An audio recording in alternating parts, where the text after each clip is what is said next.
Olá, seja muito bem-vindo a mais um episódio do nosso Conversa Política. Como você já sabe, nós estamos trazendo aqui todos os pré-candidatos à Prefeitura de Manaus para que eles possam explicar um pouquinho mais das suas ideias, do seu pensamento para a cidade. Hoje a gente está trazendo o deputado Ricardo Nicolau. Seja muito bem-vindo. Muito obrigado, é um prazer.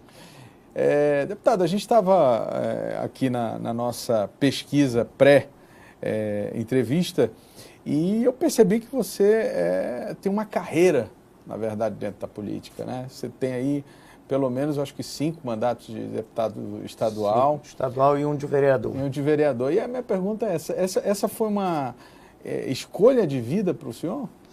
Na verdade, eu acompanhei muito, antes de entrar em 96 como candidato a vereador, eu acompanhava o meu pai, doutor Luiz Fernando, tanto nas empresas quanto na política. Ele foi deputado estadual, foi deputado federal, e isso me trouxe uma proximidade muito grande com a população. Aí fui candidato pela primeira vez a vereador de Manaus e hoje estou exercendo meu 5º mandato de deputado estadual.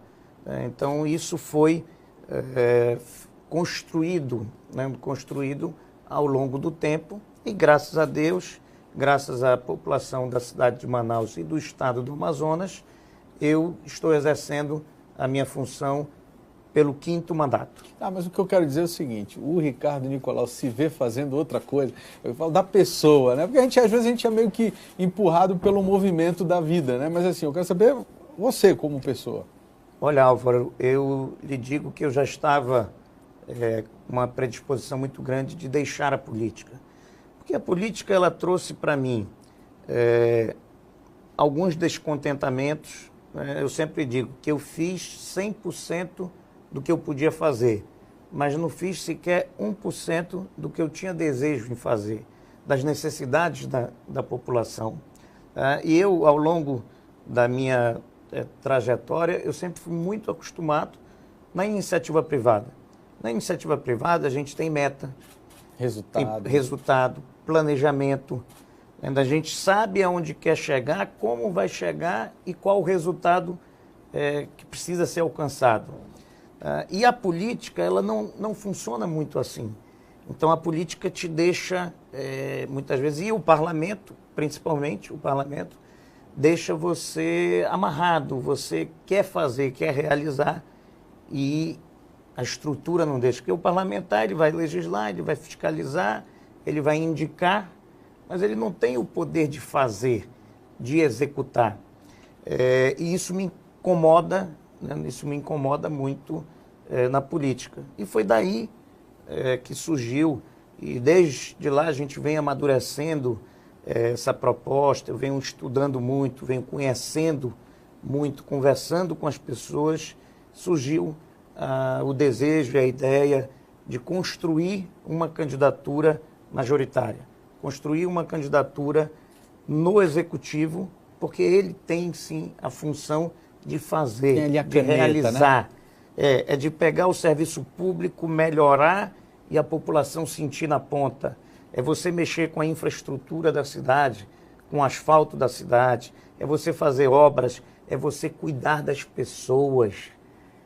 Então, assim, o meu desejo, uma coisa a política não me tirou, graças a Deus, foi aquela mesma vontade, aquele mesmo ideal que eu tinha muito jovem, lá como vereador, esse mesmo ideal eu ainda carrego, que é de mudar, que é de dar parcela de contribuição, que é fazer uma Manaus muito melhor, criar um caminho diferente, né, para todos nós. Então isso a política não me tirou, graças a Deus. Agora, você falou uma coisa que é interessante, que é esse movimento de mudança que o Brasil passou, né, e obviamente o estado do Amazonas não foi diferente. Nós acabamos elegendo um novo momento político, seja ele bom ou ruim, mas foi um novo momento. E, ao que tudo indica, né, principalmente as pesquisas, esse sentimento ele não se perdeu. No que pese as frustrações e tudo mais, as pessoas elas têm realmente um sentimento de querer realmente algo diferente. Talvez não seja mais o novo, né? Sim, sim. Na eleição passada, houve um fenômeno no Brasil inteiro, em todos os cargos. A população de tanto sofrer, de tanto ter problemas, de tantas promessas não cumpridas, ela resolveu fazer uma reviravolta, né? Uma reviravolta mais enérgica. Então, qual era o perfil dos candidatos? Era aquele novo pelo novo. Era aquele que ainda não tinha tido experiência nenhuma, que não tinha participado de nada. A gente ouvia isso das pessoas, Sim, né? então não interessava, naquele momento, para muitos, se aquela pessoa tinha capacidade de realizar, se ela tinha experiência, né? Porque você não pode pilotar um avião ou pilotar um carro sem nunca ter pilotado, porque não vai dar certo. Mas naquele momento o sentimento da população era quase de uma revolta mudança mesmo, radical. né? Era uma revolta. Era uma mudança total. E, infelizmente, em muitos casos, não deu certo. E agora a gente tem uma nova tendência. Uma nova tendência que não é o novo pelo novo, mas as pessoas ainda têm o desejo de mudança, ainda têm o desejo de ter algo diferente, de criar novas alternativas, novos caminhos, com segurança. Entendi. Então, E aí... eu acredito, Álvaro, que essa eleição vai ser uma das eleições mais criteriosas. Perfeito. Que a população mais vai analisar tanto a história, o passado, a experiência, quem já teve a oportunidade de fazer e não fez, ou fez pouco para aquilo que poderia ter sido feito. Então, eu acho que essa eleição vai ser um divisor de águas na política brasileira, porque aí vai mudar isso. E nesse contexto é que é a minha pergunta, né? Você acredita que ao longo da sua vida política você conseguiu entregar algo que convença essas pessoas a dizer o seguinte, além de ser algo diferente, eu tenho capacidade de realizar? Olha, das oportunidades que nós tivemos, eu acredito que sim. E como eu falei, o parlamentar, ele não é aquele que está na ponta, executando. Mas quando eu tive a oportunidade, agora. Né? Agora mesmo, em que a empresa da nossa família fez uma união entre a Samel, Instituto Transire, outros parceiros da iniciativa privada, e assumimos uma escola, o que seria uma escola, e nós transformamos essa escola em 4 dias em um hospital. Em um hospital focado para atender pacientes infectados do coronavírus. E você imaginar, transformar uma escola em 4 dias em um hospital, com toda a complexidade que tem um hospital, não é uma tarefa fácil. Mas graças a Deus e graças à nossa equipe nós conseguimos. E conseguimos fazer com que um hospital chegasse, num período muito curto de tempo, em 180 leitos, que já é considerado um grande hospital. Um hospital com tomografia, laboratório, com raio-x digital, com toda a complexidade que precisava naquele momento. E ali foi tido uma prova, ali se teve uma prova que é possível fazer no serviço público atendimento de qualidade. E aí eu acho que uma coisa interessante, só para dar um gancho no que você vai continuar a falar, é que além dessa capacidade de ter um serviço de qualidade, é a capacidade de você congregar os interesses das forças políticas num momento de crise, que é super complexo isso, né? Você conversar com prefeituras, ajustar isso tudo, né? Sem dúvida. E nós tivemos um papel, a Samel, muito importante, né? Nesse momento que não era um momento de esperar, não era um momento de ter nem questões políticas, era um momento de união, de muita rapidez, né? Muita eficiência, porque a ineficiência comprometeria vidas. Então, a política não poderia estar ali dentro. Mas, graças a Deus, dentro do possível, nós desempenhamos um grande trabalho aqui na capital e desempenhamos um trabalho em quase todos os municípios do Amazonas, levando treinamento, levando a cápsula Vanessa, BIPAP, protocolos médicos testados e aprovados aqui pela nossa equipe. E conseguimos expandir também os trabalhos para Roraima, para o Acre, para o Pará, para Pernambuco, para Mato Grosso, para vários locais do Brasil e chegamos até a Bolívia. E isso em quanto tempo? Se a gente somar isso foi muito rápido. Logo no início da pandemia, a instrução que era dada pela Organização Mundial da Saúde, pelo Ministério da Saúde, eram instruções muitas vezes vindo da China. E instruções que, na nossa avaliação, não eram instruções muito corretas. E a nossa equipe teve um estalo logo no início da pandemia de criar uma metodologia, de criar uma tecnologia e criar a cápsula Vanessa, que permitiu fazer ventilação não invasiva, permitiu fazer outras terapias que não eram possíveis fazer se não tivesse a cápsula. E nós começamos a fazer nos primeiros pacientes e vendo que a resposta era muito boa. Como a resposta era muito boa, aí nós decidimos expor isso e colocar à disposição de quem quisesse utilizar, porque não era justo, naquele momento de pandemia em que pessoas estavam perdendo as suas vidas, você ter uma tecnologia só para você, ou só para os clientes que tinham um plano de saúde. Daí foi a necessidade, isso de forma muito rápida, levar essa tecnologia para todos os municípios, criar o hospital de campanha e fazer de tudo, né? De tudo que estava ao nosso alcance para combater e debelar essa pandemia. É bem verdade que houveram muitos erros, né? O governo acabou errando, e eu falo governo, os governos. Ou os governos, né? Acabou errando muito na condução. Errou quando não fez o isolamento correto, errou quando não fez o diagnóstico precoce, para fazer o tratamento precoce, errou quando colocou no mesmo lugar pacientes com coronavírus e pacientes sem coronavírus. Então, aquele que estava sem, provavelmente saiu com. Então, um dos maiores vetores foram os próprios hospitais, os próprios SPAs. Então, isso foi muito ruim naquele momento, como também dar o acesso aos hospitais de forma precoce, de forma rápida, de fazer o tratamento eficiente. Tratamento eficiente, porque isso iria, sem dúvida nenhuma, salvar muitas vidas. E não houve, desculpa, e não houve problema de dinheiro. Porque sempre a desculpa nós não temos recurso, nós não estávamos preparados, são muitos atendimentos. Não houve problema de recurso. Justiça seja feita, o governo federal enviou muito recurso para todos os estados, para todos os municípios, enviou profissionais, enviou EPI, enviou respiradores. Então, o governo federal cumpriu com um papel muito importante, não só naquele momento de pico, naquele momento mais difícil, como também cumpriu com um papel econômico importante. Imagina como nós estaríamos se não tivesse esses recursos no caixa dos estados. Teria um desequilíbrio muito grande e em muitos lugares não conseguiriam pagar a folha de pagamento.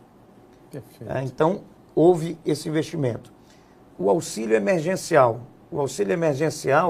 trouxe não só o benefício para as pessoas que receberam, mas trouxe também um benefício econômico muito grande. Fez com que muitas empresas não quebrassem, muitas empresas não demitissem, através também de uma política de manutenção de empregos, deu incentivos, prorrogou impostos. Então, o governo federal, naquilo que cabia o governo federal naquele momento, ele fez. Infelizmente, estados e municípios não fizeram a sua parte para poder vencer o coronavírus. Porque nós estamos saindo do coronavírus não porque houve competência ou eficiência. Nós estamos saindo porque a doença tem um ciclo e saindo depois de muita dor e depois de muito sofrimento da população do Brasil e do nosso estado. Muito bem. E dentro dessa perspectiva, eu queria que você fizesse uma análise. Eu sei que você já começou a falar um pouco, porque os governos erraram e tal. Mas eu faço uma relação direta com a ação que a iniciativa privada fez através das suas empresas e as ações implementadas pelos governos. O sentimento que me cai ali naquele momento é de que falta realmente se estabelecer modelos de eficiência.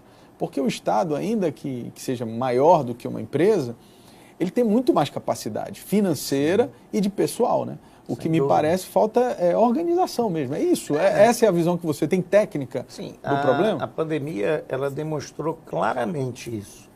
Demonstrou que nós não estamos preparados nem para as doenças normais, muito menos para uma pandemia. E um Estado é como se fosse também uma empresa, ela precisa ter gestão, precisa ter planejamento, precisa ter meta, né? Então você precisa ter condições de chegar a um resultado. E o Estado não fez isso. Então foi uma coisa desarticulada e como se estivesse trocando o pneu com um carro em movimento. Então houveram-se muitos erros e infelizmente comprometeu muita vida. Então a gente já sabia, porque é difícil você falar, eu não sabia, não conhecia. Não. Aconteceu na China, aconteceu na Europa, nos Estados Unidos, chegando próximo daqui, é lógico que ia chegar aqui. Então nós tivemos tempo para olhar, preparar medicamentos, preparar equipamentos, até para fazer uma compra melhor. Porque quando você, é a lei da oferta e da procura, quando você tem muita gente procurando com pouca oferta, esse preço aumenta. Vai aumentar. Né? Então, é muito importante, e eu sempre defendo isso. Por que pode ser feito com uma empresa e não pode ser feito no governo? Por que numa empresa você tem uma coisa que é fundamental, que é a satisfação do teu cliente? Porque se você não tiver satisfação do teu cliente, tu vai fechar as portas. Essa é a principal medida no privado, né? É a satisfação, né? Satisfação. É você conseguir vender. No final é isso, no final é isso. É você conseguir vender, você conseguir faturar mais. Isso. Mas se você não tiver uma boa prestação de serviço, o teu concorrente vai te passar e você vai ficar para trás. No público, né, você não tem uma coisa que te dá muito trabalho numa empresa, que é vender, que é comercializar. O público já é obrigatório, né? Os impostos, você não tem direito de não pagar. Ele já ou você paga mesmo, então não tem outra opção. Então você já tem os impostos obrigatórios. O recurso vem, e não são poucos recursos. O que cabe à administração é investir, é colocar o dinheiro da forma correta, é colocar os recursos aonde está precisando, né? De poder fazer mais com menos. Porque os desafios de Manaus são enormes. Então, quanto mais você otimizar os recursos, maior vai ser o investimento, maior vai ser a prestação de serviço. Então, você tem que fazer essa otimização desses recursos. Agora, Ricardo, essa eu acho que trazendo para a realidade de uma prefeitura. O que fazer para que esse sistema, que obviamente não está preparado nem para uma pandemia, mas também não está preparado para coisas simples, porque a gente consegue receber várias reclamações de UBS que não funcionam, falta de medicamentos, etc. Assim, é um claro problema de logística, de planejamento, de tudo. Como fazer, e aí entra a questão da política agora, né? Um prefeito que está entrando, olhando o sistema de saúde do município, o que é que você faria aí para a gente dar um up nesse sistema? Na verdade, a gente tem graves problemas. O maior deles é a cobertura. A cobertura efetiva, a cobertura no papel, né, pelo número de equipes, chega a 60%. Mas a cobertura efetiva de unidades que estão abertas, de unidades que estão atendendo dentro daquela quantidade prevista, isso é muito menor. É muito menor. Você está falando que o sistema não está chegando... Não está chegando. Nas pessoas. A porta de entrada, que é o Programa Saúde da Família, que são as UBS, elas não estão chegando para a totalidade das pessoas que não têm plano de saúde. E um grave problema é a continuidade do tratamento. Porque o paciente vai numa UBS, o médico pede um exame. Quando ele pede um exame, vai para um sistema chamado CISREG e, via de regra, a demora é muito grande. Você já tem que esperar para fazer o exame. Você vai esperar muito. Ou você vai curar por si mesmo, Deus vai lhe dar a cura, ou você vai agravar e vai para o hospital. Você vai aumentar essa complexidade e vai ter que ir para o hospital. O que nós estamos propondo também? Além de reforçar a rede básica, você estar aliado aos CAIs, que são Centro de Atenção Integral à Saúde. Em um único lugar, ter ambulatório de especialidades e ter os exames. Tanto os exames de imagem quanto os exames de sangue, os exames laboratoriais. Ou seja, fez a consulta. Fez a consulta, tem continuidade. Já faz o exame. Quando ele voltar para a rede básica, é para fazer acompanhamento. Perfeito. Né? E aí a rede básica poder tratar doenças crônicas, a rede básica fazer políticas de prevenção, né? A rede básica cumprir com um papel importante que tem na rede básica. Mas se nós não tivermos continuidade, o que vai acontecer? Não vai ter tratamento. Não tendo tratamento, vai agravar. Então, esse sistema ele tem que ser integrado. Né? E já chegou na hora de Manaus ter o seu primeiro hospital municipal. Um grave problema que nós temos aqui são as filas de cirurgias. Cirurgia simples, uma vesícula você tem muita dificuldade em fazer. E o paciente às vezes vai 1, 2, 3, 4 vezes no pronto-socorro, sentindo dor, faz uma medicação e volta para casa. Então, Manaus já comporta, como em várias outras capitais, o seu hospital municipal voltados para as cirurgias eletivas. Eu defendia, você falou agora, não tinha me tocado que a gente não tem um hospital eu municipal. defendia que aquele hospital que foi criado para o combate ao coronavírus pudesse permanecer, porque já tinham 180 leitos, já tinha uma complexidade muito boa. Então, se ele permanecesse, era fazer um centro cirúrgico e imediatamente já começar a fazer cirurgias. Mas, no entanto, a administração resolveu desfazer, fechar o hospital e voltar a ser escola. Eu posso até não concordar, mas respeito a decisão de quem tem autonomia e quem tem autorização da população para tomar as decisões. Né? Para tomar as decisões. Então, Manaus precisa ter o seu hospital. Precisa ter um hospital para diminuir essas filas. E uma outra coisa que é um grave déficit são as maternidades. Nós não temos leito suficiente para maternidade. E quando a criança vem, ela não espera. Ela não pode entrar numa fila, olha, o seu parto vai ser daqui a um mês.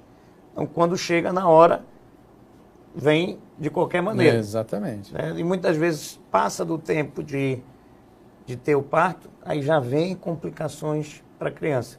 Então, nós temos que poder enfrentar, os recursos do Sistema Único de Saúde precisam vir mais. Por nós produzirmos pouco, recebe pouco. Nós somos, per capita, o último local. Nós estamos lá embaixo, brigando nas últimas posições no valor que vem do SUS. Então é preciso mudar isso. Como também é preciso mudar várias outras coisas. E programas que a gente não se habilita e a gente recebe pouco dinheiro do governo federal. A gente precisa ampliar esses recursos. Agora, você falou uma coisa da prevenção, queria para a gente fechar essa questão da saúde. Quando a gente fala de prevenção, a gente fala também do saneamento básico. Sem dúvida. Né? É quase que inerente, né, a prevenção, você ter um esgoto e tal. E eu me recordo, meus primeiros anos de jornalista, naqueles levantamentos que se faziam, né, na época, eu me recordo dizendo, olha, a cidade só tem 20%, 10% de esgoto. E me parece que esse cenário não mudou e eu já estou com 40 anos de idade, né? E aí a minha pergunta é, o município ele tem poder de mudar mexer nessa questão? Não, ou isso é uma competência municipal. O saneamento, a drenagem é uma competência municipal que foi outorgada para uma empresa. E aí? Então é preciso ter o cumprimento do contrato, né, dessa empresa e poder trabalhar em conjunto. Poder trabalhar em conjunto muitas vezes. Porque o que acontece?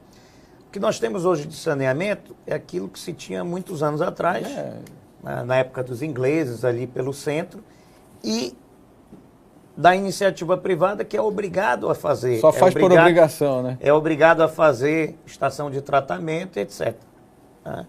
Então, isso é necessário. Olha, nós somos cercados por igarapés.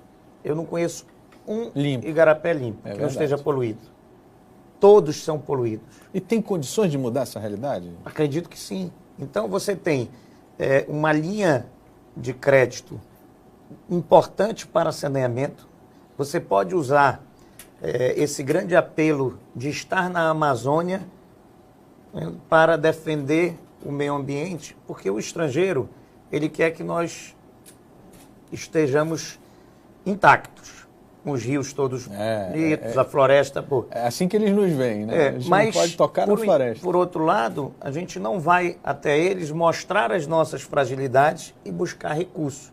A própria empresa, ela tem recursos para ser investido. Então, é preciso fazer uma parceria, buscar recurso federal, estadual, o recurso privado e os recursos da prefeitura para fazer com que esse conjunto possa trabalhar em benefício. Porque muitas vezes você precisa de fazer drenagem.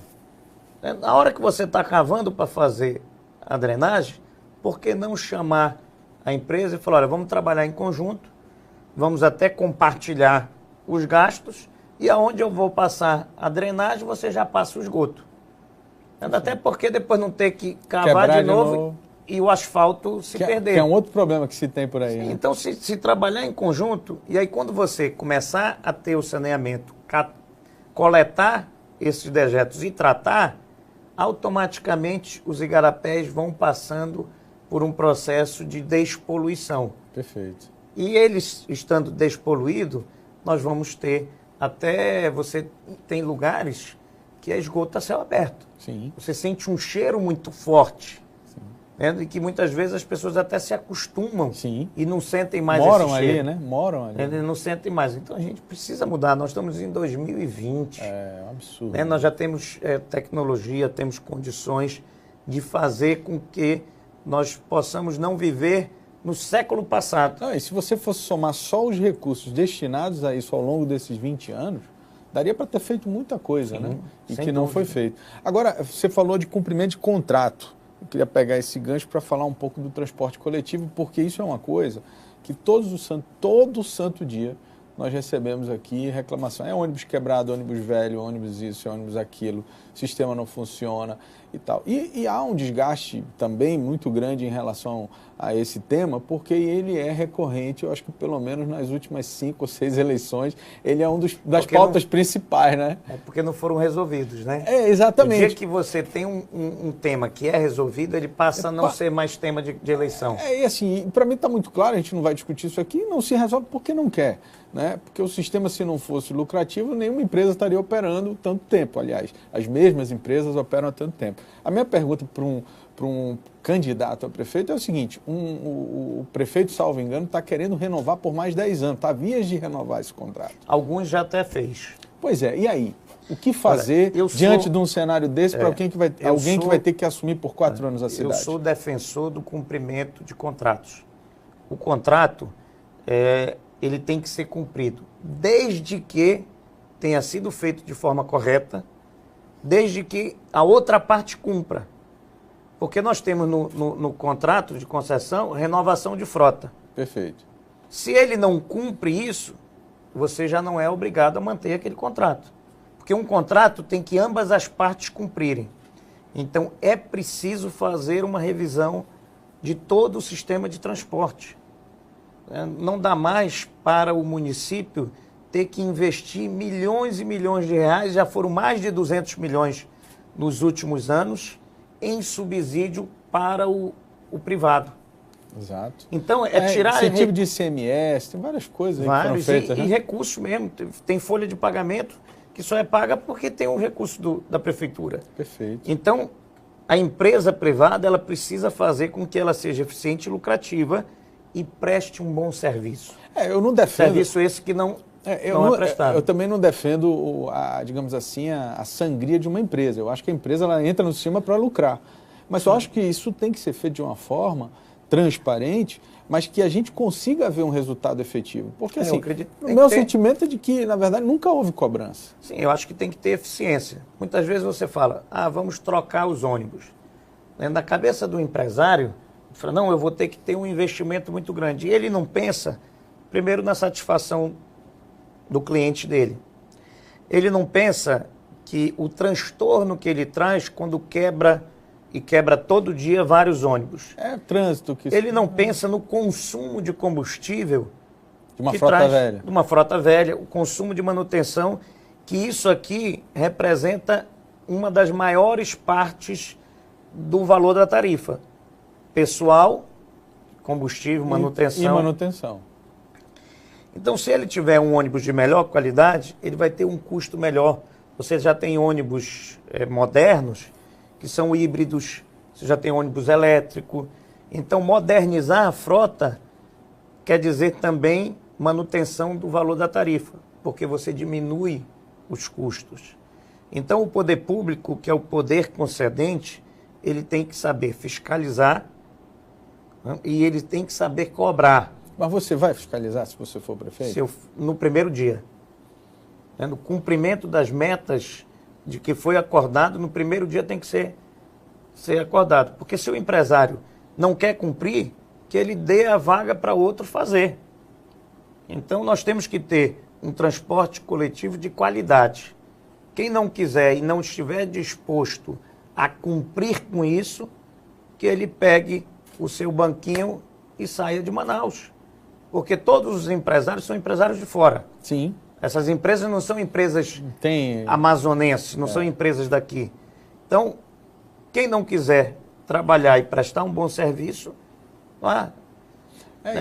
e tem sanções para você fazer. Que nunca foram aplicadas, né? Eu, pelo menos, nunca vi, pelo menos, falar. Eu não Só vi falar de um grupo para estudar o negócio e tal. Olha, tem multas que a prefeitura pode fazer. As poucas multas que foram feitas não foram pagas. O ISS, que é devido, né, porque é um serviço, sim, não são pagos. E não são sequer executados. Então a gente tem que acabar com, tá tudo errado, com essa relação tudo errado. E poder cobrar. Ontem eu fui no Santa Etelvina e o cidadão que me levou lá queria que eu conhecesse o terminal de ônibus de Santa Etelvina. Eu falei, tá bom. Quando eu cheguei lá, eu falei, cadê o terminal? Não, é isso aqui. Eu falei, não, aqui eu não estou vendo nada.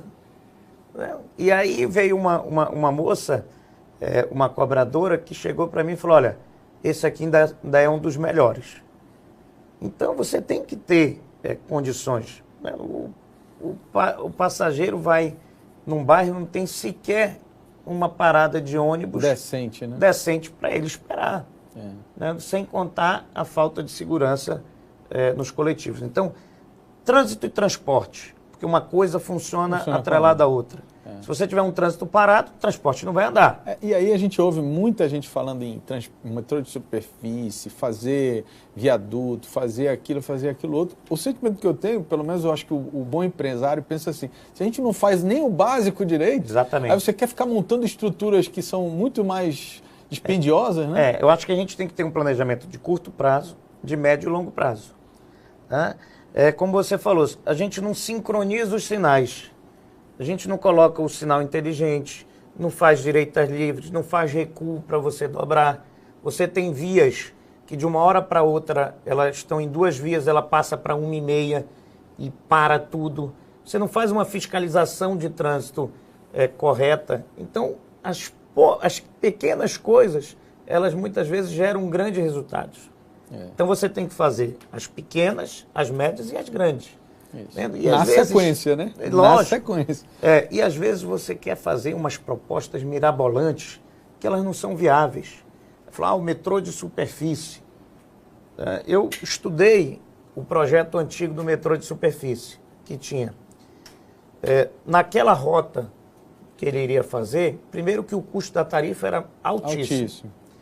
E naquela rota, nos horários de pico, passavam 600 mil passageiros.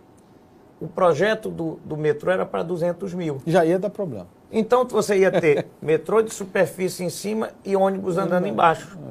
Você não iria tirar os ônibus, você poderia só diminuir 1/3 dos ônibus. Então, já era um projeto que ia nascer com problemas sérios. Então, a gente precisa fazer intervenções, precisa ter novos eixos viários. Faz muito tempo que não tem eixo viário novo em Manaus. O último foi ali, Avenida das Torres, Avenida das Flores, que, infelizmente, para você entrar e para você sair é um grande sacrifício. Quando você está lá, até que flui. Mas para sair, para entrar, é muito difícil. Então a gente tem que trabalhar nas ruas secundárias, fazer as interligações e eixos viários que podem desafogar. Porque todo mês entram novos carros. Sim. Todo mês estão entrando novos carros. Tem estatística disso aí, né? E você não tem a mesma saída, né? As mesmas alternativas. E esses veículos, via de regra, eles ficam em Manaus. Né? Poucos vão para fora. Então, se hoje está pior e não for feito nada, amanhã vai ser muito pior. Um caos. Então é preciso ter intervenção de forma clara, de forma planejada, com engenharia de trânsito. Já tem software que faz a simulação de mudanças de trânsito, inclusive contando quantos carros tem. Então você faz o software e testa no software. Não deu certo? Faz de outro jeito. Não deu certo até você ter um projeto que seja implantado. O que acontece aqui? Tem um cidadão que chega lá e tem uma ideia. Aí fala, então bora modificar. Aí não dá certo. Aí, ao invés dele ter hombridade, reconhecer o erro, aí não, ele fala, pô, mas se eu reconhecer, vão dizer que eu fiz a coisa errada. Então vamos manter.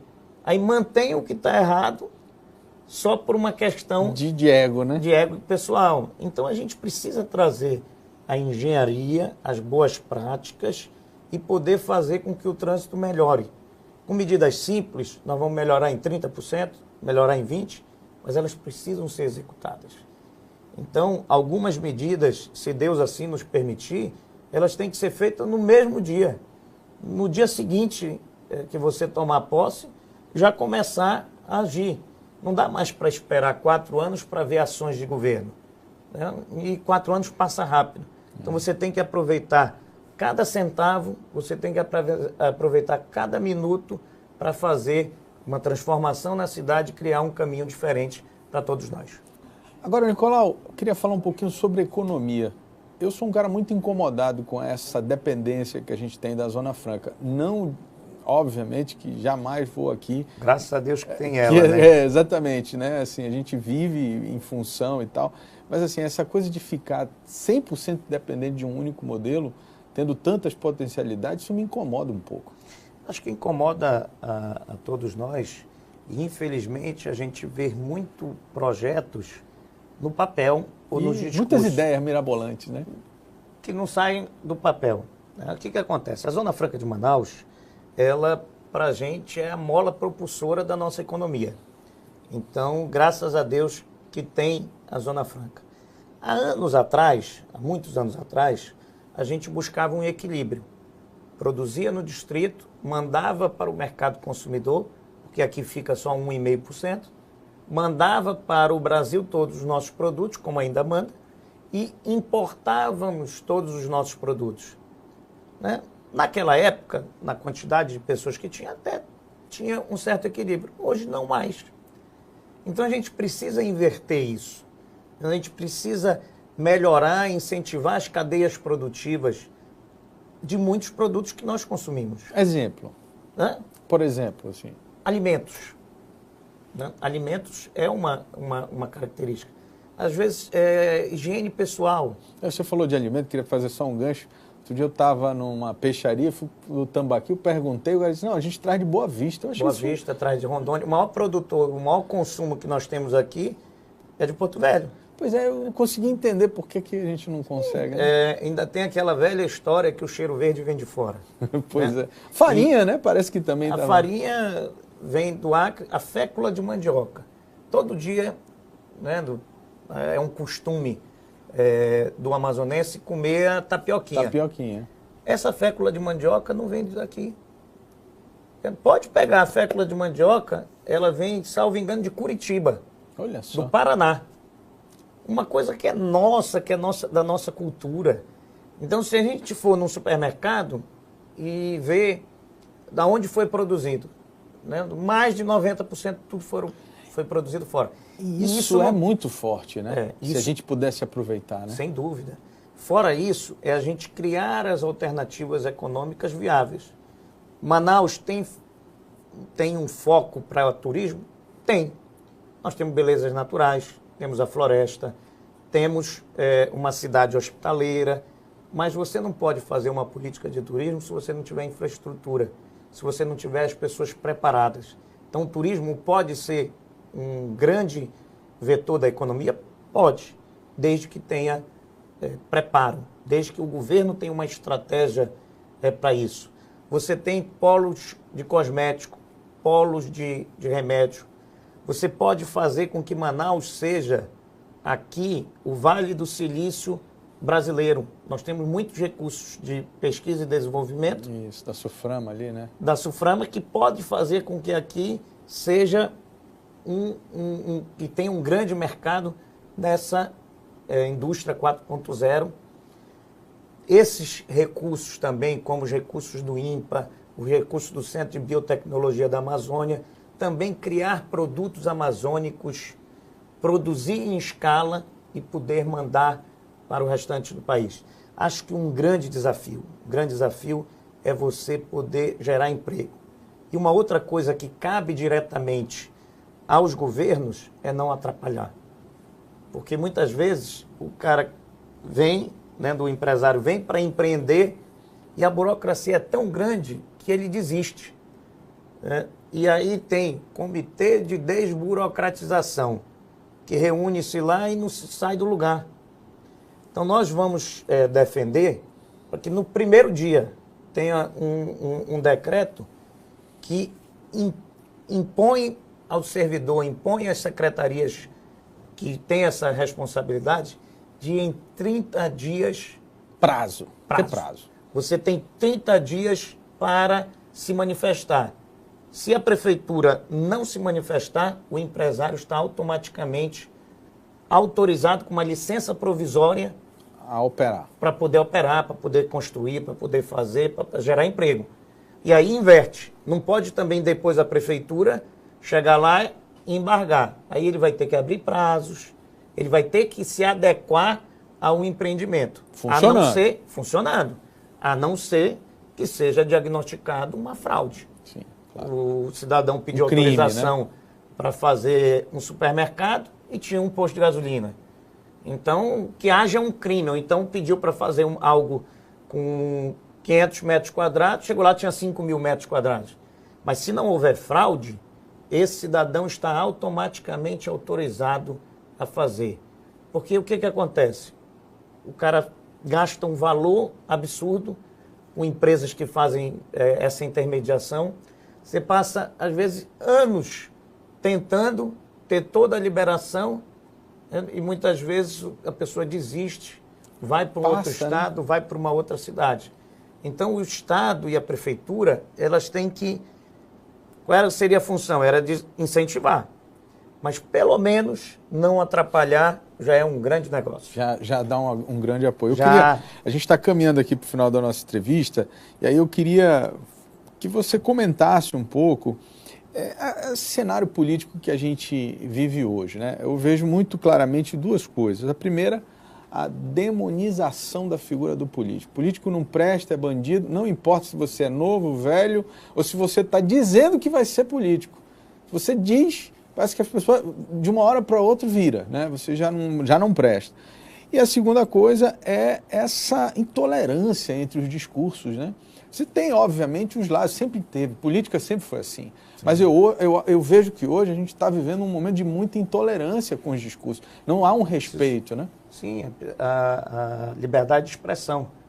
Então você tem o direito de falar. Mas essa questão que você falou por primeiro, ela é muito ruim. Por quê? Porque se estigmatiza a atividade, que é uma atividade fundamental. Tudo vive em função de políticas, são as decisões políticas que podem mudar, ou podem piorar, ou podem continuar da mesma forma. Isso, o que acontece com isso? Não incentiva, principalmente a juventude, a querer fazer política. E aí, se você não tem os bons para serem candidatos, ficarão sempre os mesmos e ficarão os ruins, porque aquele cidadão, né, que está até mesmo com ojeriza de política, ele não vai querer entrar. E aí por consequência, você vai ter pessoas boas... Os oportunistas, né? Que não vão ter a condição de ser candidato. Então, isso é muito ruim para a democracia. Isso é muito ruim para o futuro político do nosso Estado, do nosso país. Quanto à segunda pergunta... A polarização ali. Eu acho que, na verdade, às vezes é normal alguma polarização. E você não é obrigado a concordar com tudo. Exatamente. Né? E você também não pode achar que tudo é errado. Né? Então, eu sempre tenho dito, é ruim aquele governo que assume e acha que tudo foi errado, que ele quer criticar tudo, quer dizer que está tudo quebrado, e não faz a parte dele. Né? Então, aquilo que for bom para a sociedade, aquilo que estiver dando certo, é obrigação do novo gestor continuar, aprimorar, melhorar, ampliar. E não, às vezes tem obras que ela está 90% pronta. O cara não termina esses 10% porque foi de uma gestão passada. Isso é um absurdo. Né? Isso tem que ter lei proibindo, né? Proibindo algo desse tipo. Porque são recursos públicos que já foram investidos. Então, é preciso ter continuidade daquilo que está sendo feito, que está bom. Né? Você pode melhorar? Pode. Você pode ampliar? Pode. Aquilo que não foi feito, você pode fazer? Pode. Né? Mas não... Ou seja, tem que separar a convicção política, eu acho ideológica, que é o seguinte, a eleição, da prática, né? A eleição, da gestão ela pública. tem dia e hora para acontecer. Exato. Ganhou, acabou. Dentre o processo político, você tem como expor suas ideias, colocar fragilidades, dizer o que foi feito, o que não foi feito, o que poderia ser feito de melhor.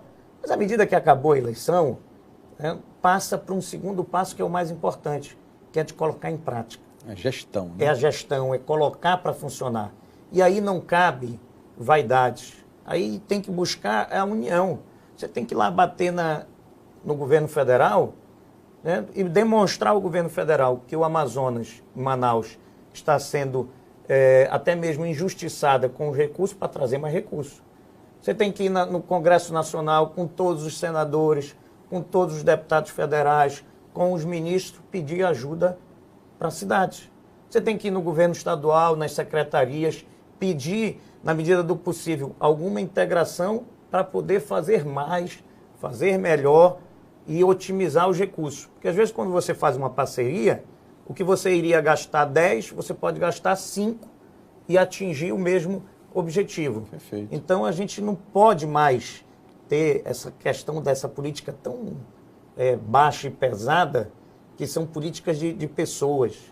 E aí você nunca tem política de Estado, e nunca tem continuidade. Então acho que a gente tem que criar modelos que possam ser iniciados, possam ser continuados, e daqui a 50 anos, embora tenha as mudanças com o tempo, mas daqui a 50 anos funcione. Porque a vida não acaba de 4 em 4 anos.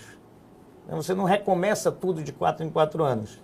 Então é preciso ter projetos e programas que tenham substância, que tenham conhecimento, que você treine funcionários efetivos. Por isso daí o concurso é tão importante, porque você vai treinar e pessoas que você vai passar. O político passa. Mas ele fica. Mas ele fica e ele pode dar continuidade aos trabalhos. Eu quero te agradecer.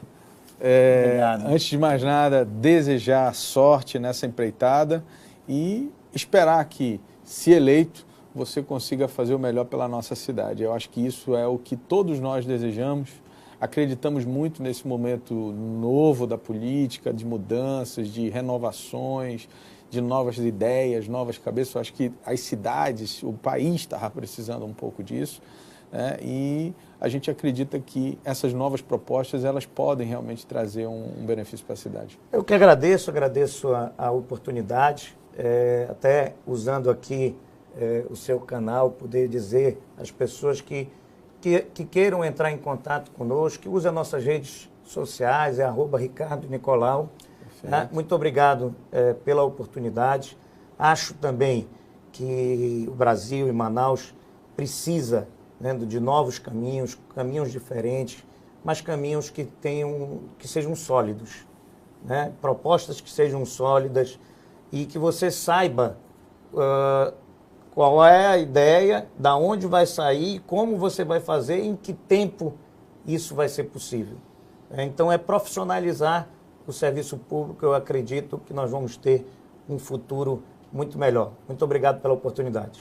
Muito bem, então a gente vai ficando por aqui nesse episódio. Quero agradecer mais uma vez a sua audiência e dizer para você que a conversa política agora ela está também nas quartas-feiras, também no mesmo horário, às 22h30, e você pode acompanhar também nos nossos sites do Poder e no site também imediato. Um grande abraço para você. Você fica agora com um pedacinho do trecho da próxima entrevista, que também está muito boa.